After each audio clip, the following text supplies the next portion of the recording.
Olá, nós vamos falar sobre nós, adultos, sobre os nossos estilos.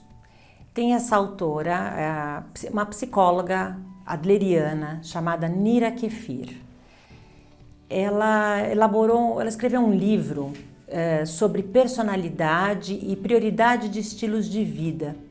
Ela faz uma tipologia, ela explica 4 diferentes estilos de vida e como que essas personalidades diferentes podem afetar as relações. Nós sabemos que diferentes autores adlerianos, principalmente no caso aqui da disciplina positiva, a doutora Jane Nelson, Lynn Lott também, elas se debruçaram nessa teoria e identificaram alguns pontos que podem ser muito relevantes para a nossa relação com os nossos filhos, na criação dos nossos filhos. Por isso que tem até um capítulo num dos livros escrito como a nossa personalidade afeta dos nossos filhos. Então eu vou descrever um pouco sobre cada um desses estilos e a gente vai aí aprendendo. Eu espero que vocês usem como um teste de personalidade. E o objetivo, outra vez, não é rotular, não é que você é exclusivamente um tipo ou outro, mas é você se identificar e perceber as suas escolhas e as consequências das suas escolhas, tá bom? Então vamos lá. Tem um tipo, que é aquele tipo de pessoa que quer evitar a crítica, a humilhação, sabe?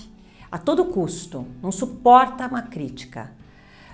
Então, a gente chama essas pessoas que têm um estilo, né, uma prioridade de estilo de vida, que é o controle. São pessoas que gostam, sim, como o nome está dizendo, de controlar. Mas veja, não é só controlar os outros, é controlar as situações, controlar a si mesmo. São pessoas que têm como pontos fortes a liderança. São pessoas geralmente muito organizadas, muito persistentes, muito sensatos, seguros, gostam das regras, metódicos, mas que em contrapartida às vezes são rígidos demais, autoritários, controladores e que não desenvolvem a espontaneidade, por exemplo. Então, como que isso aparece no dia a dia com os filhos? Imagine assim, que o seu filho tem algum comportamento desafiador, como por exemplo não querer fazer a lição de casa. Uma pessoa, um pai ou uma mãe controladora vai ser aquela que vai ter o horário para fazer a lição de casa, o local, a forma, o jeito, como tem que estar dispostos os materiais, como que tem que ser feita a lição, se a criança faz sozinha, se tem a sua ajuda, se não tem. Enfim, existe toda uma metodologia, uma forma de se fazer, porque essa pessoa realmente acredita que ela precisa estar no controle da situação. Fez a lição, não fez a lição, acabou a lição, está certa a lição, e ela precisaria desenvolver habilidades de abrir mão do que as coisas sejam sempre do seu jeito, porque senão você também não desenvolve no outro, no seu filho, a espontaneidade, a flexibilidade. E essa liderança, né, esse controle total, pode também gerar lutas de poder, e isso é muito ruim nas relações. Então, que tal essa pessoa também aprender, por exemplo, a utilizar mais a ferramenta das escolhas limitadas, oferecendo escolhas limitadas. Filho, você quer fazer essa lição antes ou depois do jantar? Você vai fazer a sua lição de casa no seu quarto ou na sala? Você precisa de ajuda ou você se vira sozinho? Enfim, fazendo boas perguntas. Essa é uma outra estratégia excelente para pais e mães mais controladores.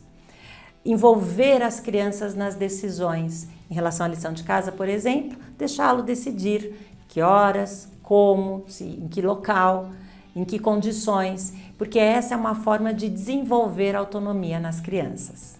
O que muitos pais que têm esse hábito do controle não sabem é que o controle por si só já causa, né, já gera uma resistência, uma rebeldia. Ou então o contrário, uma dissimulação, uma bajulação, sabe? Então, os seus filhos estão fazendo só para te agradar, porque você está mandando a lição de casa, por exemplo, né, pegando o mesmo exemplo, ou eles vão resistir e não vão querer fazer? Porque muitos pais reclamam que os filhos são rebeldes, que são revoltados, agressivos, mas será que é porque eles não estão sendo controlados demais? Não estão ouvindo ordens demais, imposições demais? É aí que a nossa personalidade acaba afetando a dos nossos filhos, né? Para a gente parar para pensar. Então, para concluir, em relação à lição de casa, pais e mães que tendem a ser mais controladores, vamos lembrar que você pode desenvolver habilidades de vida nos seus filhos, abrindo um pouco mão desse controle, de ter que ser as coisas do seu jeito, envolvendo os seus filhos nessa tomada de decisões, abrindo espaço para que eles escolham, né, façam as suas escolhas, assumam as consequências das suas escolhas e, por fim, se sintam importantes e pertencentes.